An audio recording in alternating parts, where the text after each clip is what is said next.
야고보와 요한이 훗날 예수님께서 왕자의 자리에 오르시면 자신들은 2인자와 또 3인자가 되기를 원하면서 그 자리에 앉혀주시기를 기대하고 있었습니다.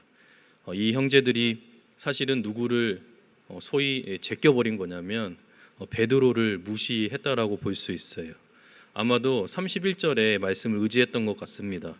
먼저 된 자는 나중되고 나중된 자는 먼저 된다라는 말씀에 의지해서 용기를 얻었는지도 모릅니다. 그러니까 1등 제자였던 1번이었던 베드로가 나중될 거니까 그 다음 우리가 두 번째, 세 번째 자리를 앉으면 되지 않겠느냐라고 생각했는지도 몰라요. 마가복음 10장은 오늘 본문을 중심으로 해서 앞뒤에 중요한 두 개의 장면이 등장합니다. 이 본문 앞에서는 부자 청년의 이야기가 나오고 또 이 이야기 뒤에는 바디메오라고 하는 소경의 이야기가 나오게 돼요. 그러니까 두 사건의 가운데에 오늘 이 중심 내용이 있는 건데요. 부자 청년은 영생의 문제를 가지고 나온 것이고 바디메오는 육신의 문제를 가지고 나왔습니다. 실제로 부자 청년은 자신이 어떻게 하면 영생을 얻을 수 있습니까? 라고 예수님이 물으셨을 때 십계명에 있는 말씀을 다 지켰느냐라고 물었더니 다 준행했다라고 고백했어요. 그리고 나서 예수님께서 무엇을 말하셨냐면, 그러면 너가 한 가지 안 한 것이 있는데 내가 가지고 있는 모든 재산을 가난한 자들에게 나눠주고 나를 따르라 라고 했더니 거기에 대해서는 답을 못하고 슬픈 기색으로 돌아간 사건이에요. 그리고 오늘 이 본문의 내용 이후에 나오는 바디메오 같은 경우에는 사람들이 예수님이 너를 부르신다라고 하니까 이 눈먼 바디메오가 예수님 앞에 나아가서 엎드리게 됩니다. 그때 예수님께서 물으세요. 내가 너에게 무엇 해주기를 원하냐? 똑같이 물으시거든요. 제자들에게 했던 질문과 같이. 그랬더니 내가 보기를 원한다 라고 말씀하시니까, 그래, 그게 내가 원하는 바다 라고 하면서 눈을 뜨게 해 주십니다. 그리고서 그가 했던 행위가 뭐냐면 자신의 겉옷을 벗어 던지고 그대로 예수 그리스도를 따라가는 제자의 삶을 살게 돼요. 이 사이에 오늘 본문이 있는 것이죠. 그러면서 오늘 예수님께서는 어디로 가시는지를 이 제자들에게 알려주세요. 내가 이제 예루살렘으로 올라가는데 그곳에서 당할 일들이 있다라고 말씀해 주시는 것이죠. 그러면서 예수님께서는 제자들에게 나와 함께 가자라고 오늘 요청하고 계시고, 그 예수님이 죽으시는 그 자리에 제자들도 함께 있기를 원하셨던 것입니다. 실제로 기독교의 요체는 무엇이냐면 내가 가지고 있는 어떤 내 힘과 능력을 내려놓는 것이 아니라 자기 죽음이에요. 우리는 어떠한 것을 내려놓을 수 있는 능력이 우리 안에는 없습니다. 왜냐하면 죄로 오염된 자아를 죽일 수 있고, 그리고 내가 그 능력 안에 설 수 있다면 사실은 예수 그리스도께서 필요가 없었을 거예요. 내가 내 스스로 죄를 이길 수 있고 내 자아도 컨트롤할 수 있다면 우리는 예수님이 굳이 필요 없이 우리 스스로 구원에 이룰 수 있을 겁니다. 그런데 우리는 우리의 자아를 스스로 내려놓을 수 없는 존재들이에요. 본성적으로 타락한 인간은 결단코 하나님 앞에서 구원을 받을 수 없는 존재입니다. 그렇기 때문에 예수 그리스도의 대속적인 죽음이 필요한 것이에요. 그분이 나를 위해서 죽지 않으시면 우리는 살 수 없는 것이죠. 그 대신 죽으심이 나의 죽음으로 뿐만 아니라 그 죽으신 그 사실을 믿을 때 우리는 오히려 살아나는 자아를 얻게 되는 거예요. 거듭나고 또 거듭난 자아로, 이제는 좀 더 정확하게 말하면 이전에는 내 생각과 내 마음과 내 행동과 의지를 내 의지와 내 자아로 주장했다면 이제는 예수 그리스도의 지배를 받는 자아가 된 것이죠. 이게 바로 예수 믿는 사람의 특징이에요.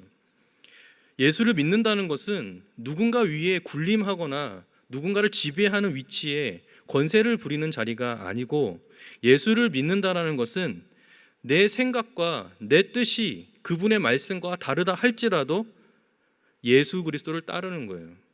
예수를 믿는 삶은 무엇이냐면 내 삶과 내 환경은 예수를 따를 수 없는 조건들만 있지만 그럼에도 불구하고 예수 그리스도를 따라가고자 애쓰는 그것이 믿음이에요. 그렇기 때문에 우리의 믿음은 무엇인가 획득해서 얻어진 것이 아니라 예수 그리스도를 믿음으로 말미암아 변화된 것들을 하나님의 선물과 은혜로 받은 존재라는 것이죠. 그런데 가끔은 우리가 제자들과 같은 것 같아요. 예수님을 통해서 내 삶이 조금은 나아지기를 원하죠. 예수님을 통해서 무언가를 얻어서 내가 지금 이 처한 환경이 좀 바뀌기를 원해요. 소망해요. 분명히 말씀드리는 것은 하나님께서는 여러분들의 그런 어려운 처지 환경들을 바꿔주시고, 또한 우리가 하나님을 의지해서 기도할 때 분명히 회복시켜 주시는 은혜가 우리 가운데 있을 거예요. 그러나 지금은 아니에요. 무슨 말이냐면, 예수를 믿는다라는 것은 삶의 환경이 바뀌는 것이 아니라 나라는 존재가 바뀌는 거예요. 예수 그리스도를 믿으면 내 삶이 바뀌는 것이 아니라 내가 바뀌고 변화되는 거예요. 그래서 예수님을 통해 바뀌어질 삶을 기대하는 것이 아니라 예수님을 통해서 변화될 나를 경험해야 되는 것이죠. 예수님을 믿으면 나를 바꾸어 주시는 거예요. 우리를 바꾸어 주세요. 왜 그런지 아십니까? 예수님은 우리의 삶을 바꾸러 오신 분이 아니기 때문에 그래요. 예수님께서는 이 땅에 오실 때 나의 어떠한 처한 삶을 바꿔주시려 오신 분이 아니라 나를 변화시켜 주시고 죄인된 나를 하나님의 자녀 삼아주시기 위해서 나라는 이 죄인된 이 존재를 바꾸어 주시고자 오신 것이죠. 그래서 예수님의 모든 사역의 초점이, 그 지상 사역의 초점이 내 삶을 바꾸어 주시는 사역의 초점이 맞추어져 있지 않고 나라는 존재를 고치시는 것에 그의 사역의 중심이 있는 것이죠. 그렇기 때문에 예수의 죽으심으로 죄인이 하나님의 자녀가 되고 죄인이 하늘나라의 상속자가 되는 은혜를 예수 그리스도께서 우리에게 허락해 주시는 거예요. 그러면 나를 변화시키시고 나를 고치시는 방법으로 하나님은 무엇을 선택하셨냐면 아들의 죽음을 선택하신 거예요. 예수님, 바로 그 하나님의 아들 되신 그분이 죽으심으로 우리는 고침을 받았고, 바로 그 예수님 때문에 우리가 지금 이 자리에서 변화된 삶으로 하나님께 예배를 드리고 있는 것입니다. 그런데 오늘 예수님께서 제자들에게 이렇게 말씀하세요. 우리가 지금 어디로 올라가고 있느냐? 우리가 지금 어디로 가고 있지? 우리는 예루살렘으로 올라가고 있지 않느냐라고 말씀하시면서 결국에는 예수님께서 올라가시는 그 자리, 그리고 그 자리에서 행하실 그 일, 그것에 우리 제자들을 부르시고, 또한 나도 너와 함께 죽고자 그 예루살렘으로 올라간다라고 말씀해 주시고 계시는데, 사도 바울이 이 죽음의 의미를 로마서 6장 4절에서 이렇게 표현하고 있습니다. 우리 함께 읽어볼까요? 시작. 그러므로 우리가 그의 죽으심과 합하여 세례를 받음으로 그와 함께 장사되었나니 이는 아버지의 영광으로 말미암아 그리스도를 죽은 자 가운데서 살리심과 같이 우리로 또한 새 생명 가운데서 행하게 하려 함이라. 아멘. 아멘. 그와 함께 합하여 세례를 받는 그것이 무엇이냐면 주님과 함께 죽는 거예요. 죽었는데 살려주신다라고 약속하고 있는 것이죠. 기독교 신앙의 가장 핵심은 무엇이냐면 자기 죽음이에요. 내가 예수 그리스도와 함께 죽었다라는 것이죠. 너는 예수 그리스도와 함께 죽었다라는 그 의미가 이제는 내 삶의 목적, 내가 이 땅에서 숨을 쉬고 있는 그 의미, 내 모든 것이 내 의지와 내 손에 달려 있는 것이 아니라 나를 위해서 죽으신 그 예수 그리스도께 모든 것이 달려 있다는 거예요. 그래서 그 예수 그리스도를 믿는 그 순간 우리의 삶의 방향은 바뀌게 돼 있어요. 그것을 또한 사도 바울이 갈라디아서 2장 20절에서 이렇게 이야기하고 있습니다. 함께 볼까요? 시작. 내가 그리스도와 함께 십자가에 못 박혔나니 그런즉 이제는 내가 사는 것이 아니요 오직 내 안에 그리스도께서 사시는 것이라. 이제 내가 육체 가운데서 사는 것은 나를 사랑하사 나를 위하여 자기 자신을 버리신 하나님의 아들을 믿는 믿음 안에서 사는 것이라. 아멘. 아멘. 여러분의 주인이 누구입니까? 예수 그리스도이십니다. 우리를 누가 주장하십니까? 예수 그리스도께서 주장하세요. 여러분의 인생을 누가 다스리십니까? 예수 그리스도인 거예요. 어쩌면 여러분들은 목사님, 그러한 삶은 목사님만 하실 수 있는 거 아닙니까? 그렇게 힘들고 어렵고 주님을 따라가는 삶은 우리 성도들보다 목사님들이나 가능한 거 아니겠어요? 라고 말씀하실 수 있어요. 어떤 분은 목사님 그렇게 이 세상에 살아가려면 수도원에 들어가지 않으면 못 살아요 라고 말씀하실 수도 있어요. 사실 목사님들, 뭐 저희 담임 목사님도 마찬가지고 저희 부교육자 목사님들도 다 동일한데요, 사실은 외적인 소명보다도 내적인 소명이 훨씬 중요해요. 사실 사도 바울 같은 경우에는 다메섹에서 그 외적인 부르심과 내적인 부르심이 동시에 이루어졌지만 실제로는 외적인 것보다 내적인 부르심이 훨씬 더 강력합니다. 어떤 성도님들이 그러죠. 저 집사님은 진짜 목사감이야. 저 청년은 목사가 되면 참 좋겠는데. 어떤 분은 삶이 너무 어렵고 힘드니까 하나님이 예전 어릴 때 내가 서원했던 그 목사 하라고 나를 이렇게 어렵게 하시는 거 아닐까? 이렇게 생각할 수 있어요. 그런데 분명한 건 뭐냐면은 외적인 소명보다 내적인 게 훨씬 더 앞서야 되는 거죠. 하나님이 우리 목회자를 부르실 때, 목사를 부르실 때에는 그 내면의 그 힘 속에 아주 강한 소명을 불러일으켜 주세요. 그래서 영국의 유명한 설교의 황태자라고 하는 그 찰스 스펄전이라고 하는 이 목사님이 목사 후보생들에게 쓴 책이 있어요. 그 책에서 뭐라고 말씀하셨냐면, 여러분 도망갈 수 있다면 도망가십시오. 멀리 도망가십시오. 도망가를. 그러면서 마지막에 하신 말씀이 뭐냐면, 다만 도망갈 수 없거들랑 하나님께 나와서 죽으라, 이렇게 말씀하셨어요. 그러니까 목사의 어떤 이 직무는 사실 외적인 소명 할 수밖에 없기 때문에 하는 것이지만, 분명한 것은 하나님께서 목사로서의 소명을 강하게 불러 일으켜 주세요. 도망쳐 봐도 도망칠 수가 없는 것이죠. 그 부름 앞에 엎드릴 수밖에 없는 거예요. 그래서 다 목사님들이 되신 거예요. 그래서 배수의 진을 치는 거죠. 돌아갈 길은 없다. 그래서 저는 목사 안수 받기 전날에 엄청 고민했어요. 안수 받는 순간 가는 거예요. 건너가야 돼. 이걸 다시 못 건너와. 진짜 안수를 받을 것인가 말 것인가. 그 직전까지도 다 합격해놓고 엄청 고민했어요. 목사 안수를 딱 주시는데 손을 딱, 노 회장님이 이렇게 머리에 탁 손을 얹으시는데 제가 펑펑 울었거든요. 두 가지가 교차했어요. 못 건널 강을 먼저 건넜고, 그리고 여기까지 하나님이 나를 포기하지 않으시고 이 연약한 종을 세우신다는 것에 감격해서 울었어요. 옆에 안주 받으신 분들은 안 울더라고. 그런데 그분들을 향해 노 회장님이 뭐라고 하셨냐면, 이놈들아 울어라 울어. 니들은 다시 못 돌아와. 그렇게 말씀하시는 거예요. 확 왕에 닿는 거예요. 근데 이게 이러한 주를 위해서 사는 삶이 꼭 목사들만 할 수 있는 길이냐? 그렇지 않다라는 거예요.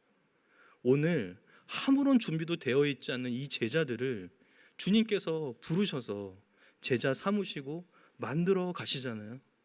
마찬가지예요. 여러분들이 어떠한 처지에 있든지 그 상관없이 주님은 여러분들을 위해서 죽으셨어요. 그 말은 무슨 말이냐면 여러분들을 당신의 사람으로 부르셨다는 거예요. 그러면 목사에게만 주어진 능력만 목사에게만 주는 것이 아니라 성도들인 여러분들도 주께서 죽으신 동일한 그 피로 거듭났으니 그분이 여러분들을 책임지시고 그 삶을 살아가게 하실 거예요. 그렇기 때문에 물러서지 마세요. 담대하게 나가세요. 예수님이 같이 죽으러 가자라고 말씀하실 때 벌떡 일어나야 돼요. 벌떡. 고민하지 말고. 왜냐하면 그 죽으러 가자는 그 길이 우리가 사는 길이기 때문에 그래요. 그런데 이렇게 주님께서 우리를 부르시고 함께 해주심에도 불구하고 우리의 자아가 우리가 죽지 않는 이유는 뭘까요? 계속해서 살아나는 이유는 뭘까요? 나의 주인 되신 주님의 뜻보다 내 뜻이 앞서는 이유는 또 뭘까요? 비교를 잘못해서 그래요. 항상 어려울 때 우리는 연약하기 때문에 나보다 좀 나은 사람, 그리고 내 처지보다 좋은 세상과 나를 비교해요. 내가 저기 있었으면 괜찮았을 텐데, 내가 저 사람처럼 저렇게 많은 것을 좀 가지고 있었으면 나도 이렇지 않았을 텐데라고 자신을 한탄하기도 하죠. 그러나 우리 믿는 사람들은 세상을 비교하면 안 돼요. 세상과 나를 비교하면 안 되고, 옆에 있는 성도들과 어떤 예수 믿지 않는 잘난 사람과 나를 비교하면 안 돼요.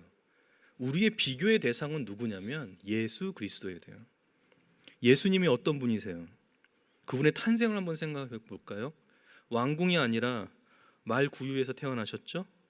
윤영기를 보세요. 화려한 궁에서 생활하신 것이 아니라 선지자도 나오지 않는다는 나사렛 출신이세요. 심지어 그분의 부모님들은 어떠셨나요? 왕족이라는 타이틀을 갖고 있었지만 너무나도 찢어지게 가난해서 지상에서 사역을 시작하시기 전까지 목수로서 일하셨던 분이 바로 예수님이세요.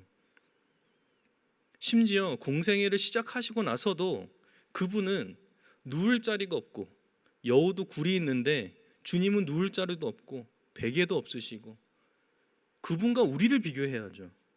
세상에 많은 것을 가진 사람들과 세상에 있는 것들과 나를 비교하면 우리는 무너질 수밖에 없어요. 그런데 이 마음을 가장 부요롭게 하는 길은 무엇이냐면 가장 부요하신 그 예수님과 나를 비교해야 되는 거예요. 근데 그분이 지금 어떤 모양으로 계셨냐는 거죠. 이사야 53장 2절에서 이렇게 그분을 표현하고 있는데요. 같이 읽어볼까요? 시작. 그는 주 앞에서 자라나기를 연한 순 같고 마른 땅에서 나온 뿌리 같아서 고운 모양도 없고 풍채도 없은즉 우리가 보기에 흠모할 만한 아름다운 것이 없도다. 아멘. 가장 아름다우신 그분이 가장 비천하게 되셨고, 가장 높으신 분이 가장 낮은 분이 되셨고, 영원하신 그분이 유한한 인간이 되셔서 이 땅에 내려오신 거예요. 가장 무도하고 가장 고통스럽다라고 하는 그 십자가를 지시고 우리를 대신해서 죽으신 것이죠. 그러니까 우리가 비교해야 될 대상은 세상이 아니라 예수 그리스도인 거예요. 날마다 우리 안에 있는 그 죄성을 죽이는 것도 예수 그리스도를 바라보며 죽여야 되고, 뻣뻣하게 고개를 들려고 하는 이 자아를 죽이는 것도 예수 그리스도를 바라봐야 하는 것이에요. 그분이 가시는 길을 나도 걷겠다라고 하고, 그분이 가시고 그리고 그가 행하셨던 그 일들을 내가 맡겠다라고 하는 강한 의지로 주님을 따라가지 않으면 갈 수 없는 길이 바로 예수를 믿은 이 길이에요. 그런데 그 예수님이 지금 제자들에게 뭐라고 말씀하셨냐면, 보라 우리가 예루살렘으로 올라가는데 인자가 대제사장과 서기관들에게 넘겨지고 죽임을 당할 것이다. 능욕을 당하고 침뱉음을 당할 것이고 책찍질하고 나를 죽일 것이다 라고 말씀하세요. 사실 이 구절을 이렇게 읽어보면 예수님의 감정이 이렇게 느껴지지가 않아요. 근심되시거나 아니면 슬픔되시거나 아니면 덤덤하게 받아들이셨는지 이분의 감정이 사실 느껴지지 않는 거예요. 그런데 자신의 죽음을 제자들에게 말씀하셨다는 이유는 그들에게 어떤 동정을 얻기 위해서가 아니에요. 예수님을 불쌍히 여김을 받기를 원하시고 어떤 위로를 기대해서 그들에게 이렇게 말씀하신 것이 아니라는 겁니다. 분명한 사실은 내가 가는 이 길은 제자인 너희도 따라와야 한다라고 오늘 분명히 말씀하고 계시는 것이죠. 우리가 예루살렘에 올라간다라고 얘기했지 내가 예루살렘에 올라간다고 말씀하지 않으세요. 분명하게 주님은 33절에 우리가 예루살렘으로 올라간다라고 말씀하시면서 제자들의 동참을 요구하고 계셨던 것이죠. 이러한 제자들이 근데 오늘 이렇게 우리를 부르시고 자신이 죽고 살아나는 그 자리에 우리를 초청하고 계심에도 불구하고 제자들은 갑자기 생뚱맞게 그 야고보와 요한이 주님 한 자리 좀 주십시오. 주님 예루살렘 가셔서 책찍질 당하신다고 하셨는데 그거는 못 믿게요. 그럴 일은 없을 것 같고 당신이 왕이 되시면 나를 우편에 저를 좌편에 앉혀주십시오. 무슨 말이냐면 예수님은 어떻게 죽을지를 지금 바라보고 나아가고 계시는데 제자들은 어떻게 살지만을 고민하고 있었던 거예요. 그런데 이 제자들의 모습 속에서 우리들의 모습을 보게 돼요. 사실 시간마다 여러분들이 간절히 기도하는 그 기도 제목이 다 응답이 되고 하나님의 뜻 안에서 이루어지면 얼마나 좋겠어요. 주님의 능력을 믿고 모든 필요와 간구를 하고 있지만 정작 우리는 주님께서 너는 나를 따르라 라고 말씀하실 때 따르냐 이 말이에요. 너는 나에게 순종하라 라고 말씀하실 때 순종하냐 이 말이에요. 못 들은 척 하지 않으세요? 나오라 할 때 나오지 않고 순종하라 할 때 순종하지 않는 나. 그럼에도 불구하고 예수님의 능력은 믿고 있어서 그분을 통해서 얻어진 그 무엇, 그것을 기대하고 있지는 않냐는 거예요. 오히려 세상이 주는 자리, 지위, 거기서 누리는 그 우쭐됨, 그것을 우리가 소원하고 있지는 않냐는 것입니다. 근데 이것을 이 두 제자들만 요구한 게 아니에요. 사실은 말을 못해서 그렇지 그 다음 구절을 보니까 10명의 제자들이 이 소식을 듣고 그 두 제자를 향해서 분노했어요. 어떻게 그럴 수 있냐? 나도 우편에 좌편에라고 얘기하고 싶었는데 꾹 참고 있었는데 네가 먼저 얘기하면 어떠냐? 어떡하냐? 라고 하면서 자신들의 어떤 이 분노, 이 화를 그 두 제자들에게 쏟아붓고 있었던 것이죠.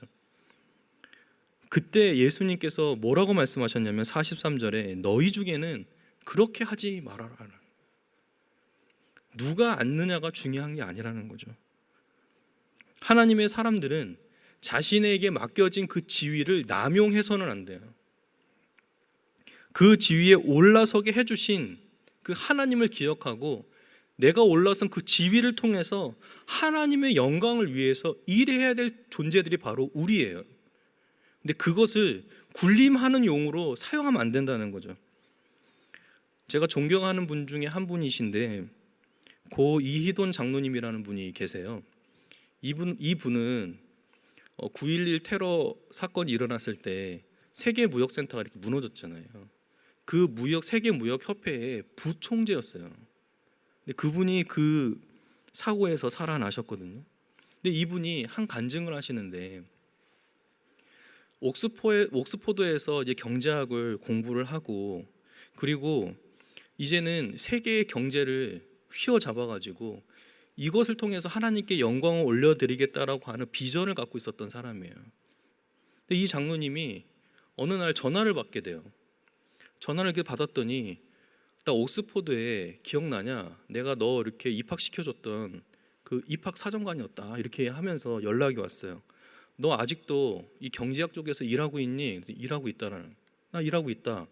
그러면 우리 옥스퍼드 학교에서 지금 석자 교수 자리가 났는데 중요한 거는 옥스퍼드 출신이고 또 지금 현재 세계에서 경제 쪽에서 일하고 있는 사람이면 좋겠고 또 한 가지는 우리 학교가 글로벌로 나아가야 되는데 아시아계였으면 좋겠다. 근데 내가 딱 너가 생각났다.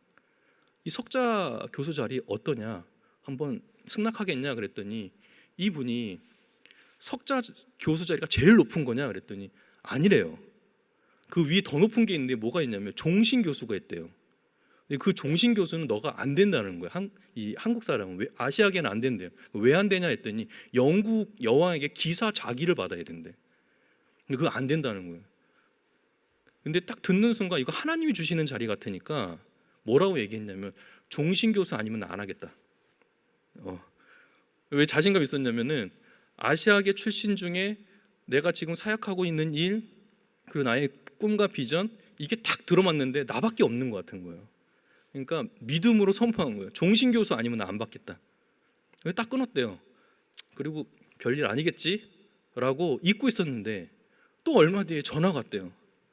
우리가 교수 평의회 회의를 했는데 너 주기로 했다. 종신 교수 받겠냐 했더니 막 기쁨이 막 넘쳐가지고 막 그랬는데 덤덤하게 오케이, 네 해주겠다. 이러고 종신 교수가 돼요. 근데 이분이 너무 기뻐서 제가 말씀드리는 게 바로 이분 포인트가 여기거든요. 아내에게 탁 전화를 해가지고 여보 나 옥스포드 종신 교수 됐어라고 와 하고 워싱턴 한복판에서 막 길거리에서 막 소리를 지르고 막 펄펄 떴대요. 그랬더니 전화기 수화기 저 너머에서 그 아내님이 싸늘하게 한 문장을 던지더래요. 거기서 폭삭 무너지는 거야.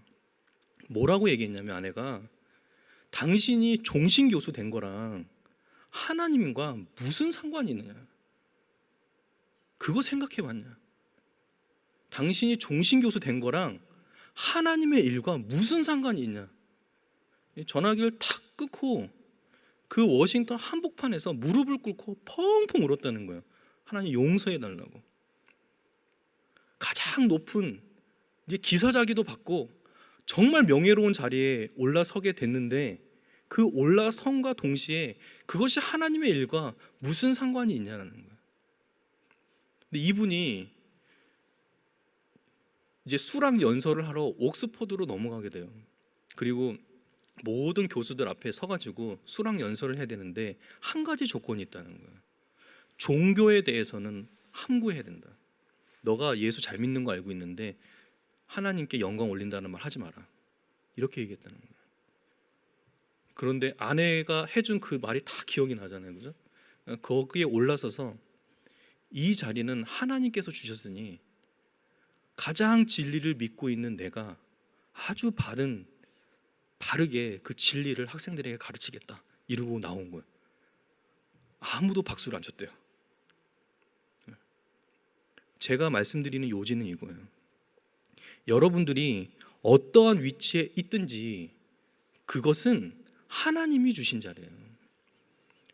하나님이 여러분들을 그 자리에 올려놓으신 거예요.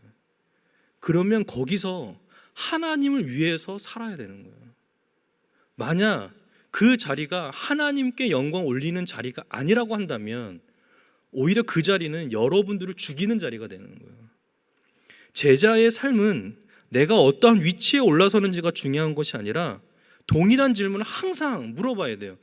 어쩌면 이 장로님처럼 아주 좋고 명예로운 자리에 올려서 주셨다 할지라도, 그렇지 또한 아닐지라도, 내가 지금 서 있는 상황이 너무 힘들고 어려울지라도 그때의 질문은 동일해요. 하나님께서 나를 왜 이곳에 보내셨는가? 나를 왜 제자 삼으셔서 여기에 두신 이유는 뭔가? 바로 거기가 우리가 죽어야 될 자리라는 거예요. 거기서 내 자아를 죽이고 오직 하나님만 높여야 한다는 것이죠. 그런데 주님은 오히려 우리에게 그렇게 죽어가는 우리를 그냥 죽게만 내버려 두시는 분이 아니라 우리를 다시금 세워주시는 분이에요. 본문 44절을 우리가 함께 더 읽어보도록 하겠습니다. 44절입니다. 시작. 너희 중에 누구든지 으뜸이 되고자 하는 자는 모든 사람의 종이 되어야 하리라. 오늘 주님께서 우리에게 분명하게 말씀해 주시는 것은 으뜸이 되려고 하는 사람은 종이 되어야 된다는 거예요. 하나님이 세워주시는 사람은 어떤 사람이냐면 죽는 사람이에요. 내가 있는 위치에서 죽고 주를 위해서 죽는 사람이 바로 하나님이 살려주시는 그 사람이 된다라고 하는 것이죠. 그러니까 여러분의 인생을 살아가면서 어떻게 살지를 고민하지 말고 오히려 어떻게 죽을지를 고민하는 거예요. 하나님을 위해서 나는 어떻게 죽을 것인가?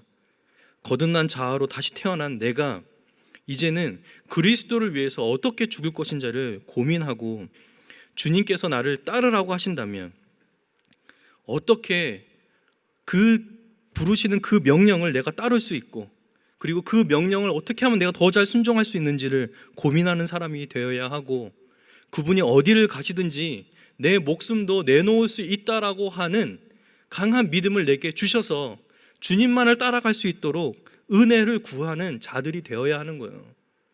그래서 삶의 어려움에서만 머물러 있지 마세요. 이기고 일어서야 돼요. 왜요? 여러분들은 그렇게 상처받고 어려운 자리에만 있어야 될 존재들이 아니라 이제는 다시금 일어나서 주를 위해서 헌신해야 될 사람들이고 주의 영광을 위해서 달려가야 하는 사람들이기 때문에 그렇다는 거예요. 어떻게 죽을지를 고민하는 여러분들이 되시기를 바라요.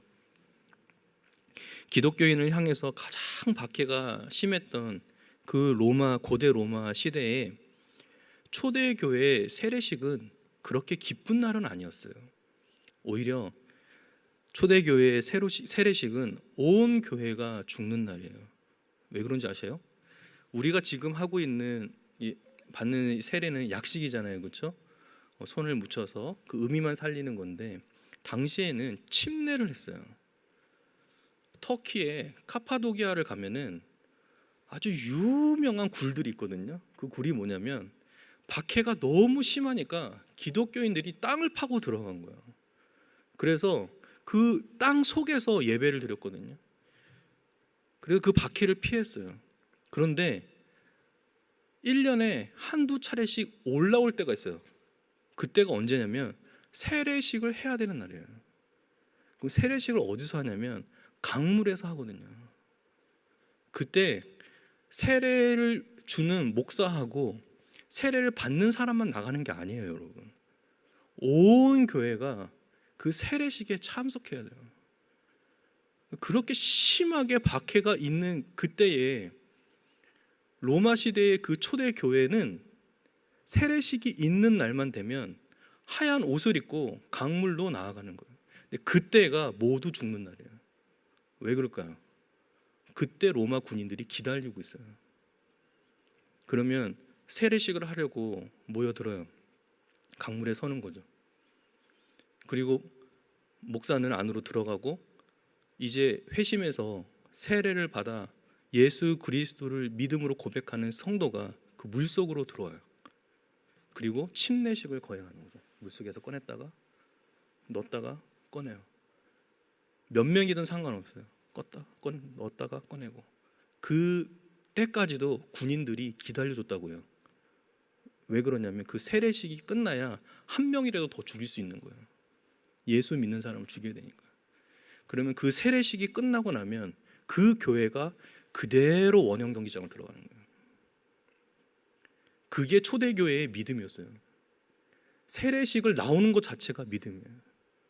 무슨 말이냐면 주를 위해서는 그 세례식 한 번으로 한 번도 하루도 주님을 위해서 살아본 날이 없는데 딱 하루 그렇게 세례식을 거행해서 주께서 나를 순교의 자로 부르실 때 그때 그 모든 초대교회 성도들이 영광을 받는 거예요. 그게 그들의 신앙이었어요. 그들의 신앙으로 오늘 우리가 있는 거예요. 그렇기 때문에 이러한 기계가 여러분들에게 있어야 돼요. 예수 그리스도를 위해서는 나 죽을 수 있다라고 하는 믿음이 있어야 돼요. 순교의 자리로까지는 우리를 부르시지 않을 수 있어요. 그러나 여러분들의 삶 속에 주님께서 그 사명과 소명은 우리를 부르신다고 한다면 여러분들은 그 자리에 기꺼이 나와야 돼요. 주님이 부르시고 주라고 하는 그 자리에. 가정에 핍박이 심해요? 그 가정에서 죽으세요. 회사에서 핍박이 너무 심해요? 그 회사에서 죽으세요. 너무 심한 인간관계 속에 놓여 있으세요? 그 관계에서 죽으세요. 거기서 죽을 때 우리 주님도 같이 죽으시고 여러분들을 다시 살리시는 거예요. 그 자리가 우리가 있어야 될 자리라는 것이죠. 그 죽음을 경험한 사람들이 이 세상을 변화시키는 거예요. 여기에 있는 청년들이 그런 청년들이 되길 바라요. 여기에 계신 우리 성도님들이 그러한 성도들이 되시기를 부탁드려요. 죽음 가운데 다시 삶이 있고 죽음 가운데 주님께서 우리를 회복시켜 주시는 은혜가 여러분 모두에게 충만하게 있기를 축복합니다. 아멘.